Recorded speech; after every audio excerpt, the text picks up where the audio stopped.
مرنے سے 40 دن پہلے کیا ہوتا ہے؟ موت سے 40 دن پہلے انسان کے جسم میں ایک خاص نشانی ظاہر ہونے لگ جاتی ہے۔ جب بندے کا اس دنیا کو چھوڑ کر جانے کا وقت آتا ہے اور پھر موت سے 40 دن پہلے حضرت عزرائیل علیہ السلام اس بندے کو آ کر کہتے ہیں کہ بسم اللہ الرحمن الرحیم۔ ایک مرتبہ ملک الموت یعنی حضرت عزرائیل علیہ السلام حضرت یعقوب علیہ السلام کے پاس پہنچے تو حضرت یعقوب علیہ السلام نے پوچھا، کیا تم میری روح قبض کرنے کے لیے آئے ہو یا مجھ سے ملاقات کرنے کے لیے آئے ہو؟ تو ملک الموت نے عرض کیا، اے اللہ تعالیٰ کے پیغمبر، میں روح قبض کرنے کے لیے نہیں آیا ہوں بلکہ آپ سے ملاقات کرنے کے لیے آیا ہوں۔ تو حضرت یعقوب علیہ السلام نے فرمایا، ٹھیک ہے، لیکن جب تم میری روح قبض کرنے کے لیے آؤ تو کوئی قاصد میری طرف لازمی روانہ کرنا، کوئی پیغام میری طرف لازمی بھیج دینا۔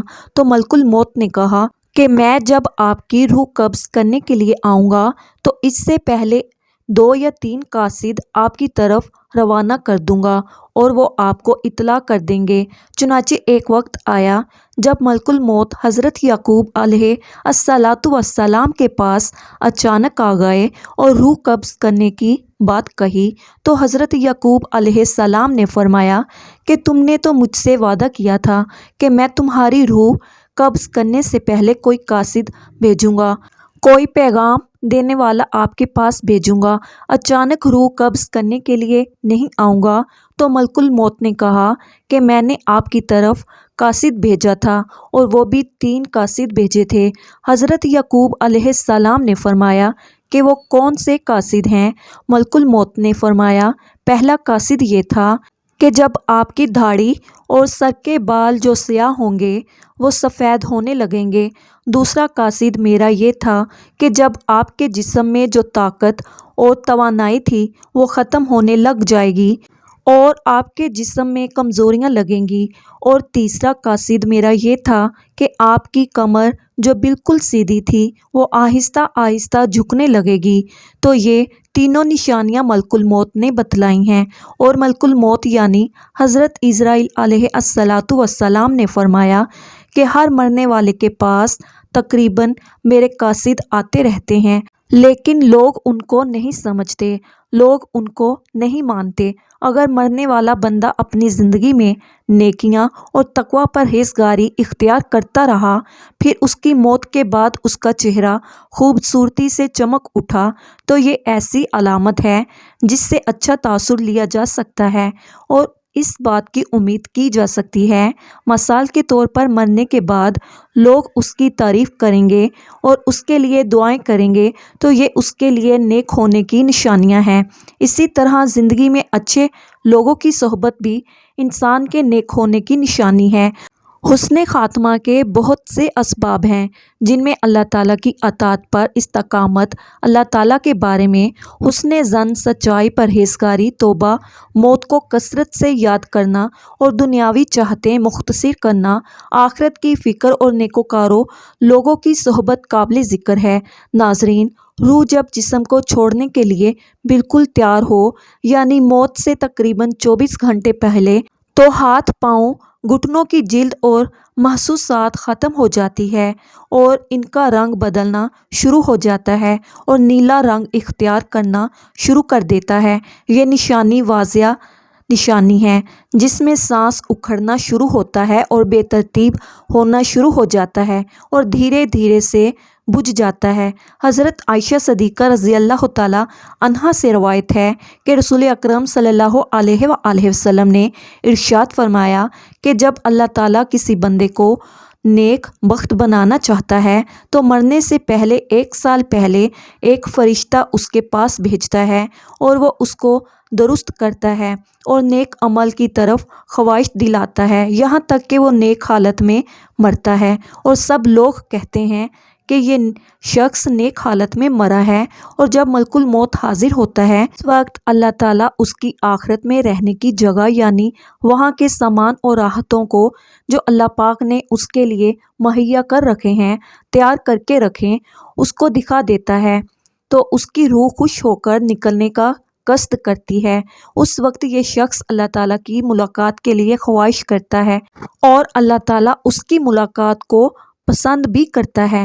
پھر ملک الموت روح قبض کرتا ہے، اور جب اللہ تعالیٰ کسی بندے کے ساتھ برا کرتا ہے تو مرنے سے 1 سال پہلے اس کے پاس ایک شیطان بھیجتا ہے جو اس کو گمراہ کرتا ہے اور بہکاتا رہتا ہے یہاں تک کہ وہ بری حالت میں مرتا ہے، اور سب لوگ کہتے ہیں کہ اسے بہت بری موت آئی ہے۔ جب ملک الموت حاضر ہوتا ہے تو اللہ تعالیٰ اس کی آخرت میں رہنے کی جگہ اس کو دکھاتا ہے، تو اس کی روح خوف سے بدن کے اندر گھس جاتی ہے۔ اس وقت اللہ تعالیٰ کی ملاقات یعنی سامنے آنے کو یہ ناپسند کرتا ہے، اور اللہ تعالیٰ اس کی ملاقات کو بھی ناپسند کرتا ہے۔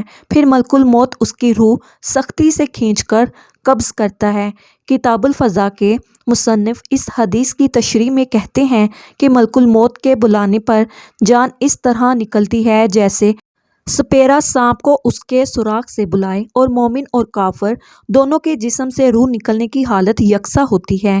فرق صرف یہ ہے کہ مومن کی جان تو خود نکل کر جانا چاہتی ہے اور کافر کی جان جسم کے اندر واپس جانا چاہتی ہے۔ حضرت جابر رضی اللہ تعالیٰ عنہ سے روایت ہے کہ میں نے رسول اکرم صلی اللہ علیہ وآلہ وسلم کو وفات سے 3 دن قبل یہ کہتے سنا کہ تم میں سے جو کوئی مرے تو اس حالت میں مرے کہ وہ اللہ تعالیٰ کی نسبت اچھا گمان رکھتا ہو، اللہ تعالیٰ کے پاس اعمال صالحہ لے کر جائیں۔ بس اس کا مفہوم یہ ہوا کہ اعمال صالحہ کی پابندی اس قدر کریں کہ مرتے وقت حق تعالیٰ کے ساتھ حسن ظن پیدا ہو جائے۔ حضرت انس رضی اللہ تعالیٰ عنہ نے فرمایا کہ رسول کریم صلی اللہ علیہ وآلہ وسلم نے ارشاد فرمایا کہ دیکھو، تم میں سے جو کوئی مرے وہ اس حالت میں مرے کہ وہ اللہ پاک کی نسبت اچھا گمان رکھیں، کیونکہ اللہ تعالیٰ سے اچھا گمان رکھنا جنت کی قیمت ہے، یعنی جس کو حق تعالیٰ سے حسن ظن پیدا ہو گیا وہ جنت میں چلا گیا۔ روایت میں ہے حضرت عمر فاروق رضی اللہ تعالیٰ عنہ نے فرمایا کہ رسول کریم صلی اللہ علیہ وآلہ وسلم نے فرمایا کہ جب اللہ تعالیٰ کسی بندے کو درست رکھتا ہے اس کو شہد جیسی خوشگوار چیز دیتے ہیں، یعنی اعمال صالحہ اور اخلاق حسنہ کی توفیق عطا فرماتے ہیں۔ صحابہ نے پوچھا کس طرح شریک کرتا ہے؟ آپ نے فرمایا مرنے سے پہلے نیک کام کرتا ہے یہاں تک کہ اس کے پڑوسی اس سے خوش ہو جاتے ہیں۔ حضرت سلیمان فارسی رضی اللہ تعالیٰ عنہ سے روایت ہے کہ میں نے رسول کریم صلی اللہ علیہ وآلہ وسلم کو یہ فرماتے ہوئے سنا ہے کہ میت کو موت کے وقت پیشانی سے اگر پسینہ آئے، آنکھوں سے آنسو آئے اور ناک کے سوراخ کشادہ ہوں تو یہ اللہ تعالیٰ کی خاص رحمت ہے جو اس پر نازل ہوتی ہے۔ گلے میں سے ایسی آواز نکلنا جیسا کہ جوان اونٹ کا گلا گھونٹنے سے آواز آتی ہے، اور اس کا رنگ بدر رنگ ہو جائے اور منہ سے جھاگ نکلے تو یہ اللہ تعالیٰ کا عذاب ہے۔ ناظرین گرامی، اللہ تعالیٰ نے عرش کے نیچے درخت پیدا کیا ہے، اس کے پتے تمام مخلوقات کی گنتی کے برابر ہیں۔ اس کا نام ہے سدرۃ المنتہا۔ جب بندے کی زندگی کی عمر ختم ہو جاتی ہے، 40 دن باقی رہ جاتی ہے، تو حضرت اسرائیل علیہ السلام کے سامنے اس کا پتا گر جاتا ہے، اس پر اس بندے کا نام لکھا ہوتا ہے۔ اس وقت کے تمام فرشتے اس کو مردہ کہتے ہیں، یعنی مردوں میں شامل کر لیتے ہیں، اور وہ دنیا میں 40 دن تک زندہ ہیں۔ جب 40 دن پورے ہو جاتے ہیں تو ملک الموت اس کے پاس آتا ہے اور اس کے سامنے بیٹھ جاتا ہے۔ اس وقت بندہ اپنی موت کی تکلیف میں ہوتا ہے۔ جب ملک الموت کو دیکھتا ہے تو گھبرا کر پوچھتے ہیں کہ تم کون شخص ہو اور تمہارا کیا ارادہ ہے؟ وہ کہتا ہے کہ میں ملک الموت ہوں، مجھے تمہاری روح قبض کرنے کا حکم ہوا ہے۔ یہ سن کر وہ منہ پھیر لیتا ہے اور آنکھیں پتھرا جاتے ہیں۔ ملک الموت کہتا ہے کہ تو مجھے نہیں پہچانتا، میں وہ ہوں کہ جس نے تیرے رشتہ دار اور تیرے ماں باپ کی روح قبض کی ہے، اور آج تیری روح قبض کروں گا۔ تو نے دنیا کا حال کیسا دیکھا؟ بندہ کہتا ہے کہ میں نے دنیا کو بے وفا اور مکار پایا۔ پھر اللہ تعالیٰ کے حکم سے دنیا اس کے پاس آئے گی اور کہے گی، اے نافرمان، تو نے اپنے رب کی کس قدر نافرمانی کی اور کس قدر تو نے گناہ کیے۔ تمہیں نصیحت کی گئی اور بہت ساری باتیں تم نے سنی، لیکن تم نے جانا کہ ہم دنیا میں ہمیشہ رہیں گے۔ یاد رکھو کہ میں تجھ سے اور تیرے اعمال سے بیزار ہوں۔ پھر اس کا اعمال اس کے سامنے آئے گا اور کہے گا، اے نافرمان، تو نے ناحق طریقے سے مجھ کو حاصل کیا۔ اگر تو غریب اور مسکین پر خرچ کرتا تو آج تیرے کام آتا۔ روایت میں ہے کہ جب آدمی کی زبان بند ہو جاتی ہے، 4 فرشتے اس کے پاس آتے ہیں اور سلام کرتے ہیں۔ پہلا فرشتہ آتا ہے، وہ بات سلام کہتا ہے، اے بندے، اللہ نے مجھے تیری روزی پر موکل کیا تھا۔ میں نے تمام زمین پر چپا چپا چھان مارا مگر تیری روزی کا ایک لقمہ بھی کہیں نہ پایا۔ پھر دوسرا فرشتہ آیا ہے اور سلام کے بعد کہتا ہے، اے اللہ کے بندے، میں تیرے پانی پر موکل تھا۔ میں نے تمام زمین پر چپا چپا تلاش کیا مگر تیرے پینے کے لیے ایک قطرہ پانی کہیں نہ پایا۔ پھر تیسرا فرشتہ آتا ہے اور سلام کے بعد کہتا ہے، بندے، میں اللہ کے حکم سے تیری سانس پر موکل تھا۔ میں نے تمام زمین پر چپا چپا چھان مارا لیکن میں نے کہیں بھی تیرے واسطے ایک سانس بھی کہیں نہ پایا۔ چوتھا فرشتہ آتا ہے اور سلام کے بعد کہتا ہے، بندے، اللہ کے حکم سے میں تیری عمر پر موکل تھا۔ میں نے تمام زمین پر چپا چپا تلاش کیا مگر تیری عمر کا ایک لمحہ بھی نہ پایا۔ اس کے بعد نامہ اعمال لکھنے والے 2 فرشتے اس کے پاس آتے ہیں اور سلام کے بعد کہتے ہیں، اے اللہ کے بندے، ہم تیرے اعمال لکھنے پر موقوف تھے۔ وہ نامہ اعمال اس کو دکھائیں گے اور کہیں گے، دیکھ، یہ تیرا نامہ اعمال ہے۔ اس میت کی آنکھوں سے آنسو جاری ہوتے ہیں اور دائیں بائیں دیکھتا ہے اور نامہ اعمال پڑھنے سے ڈرتا ہے۔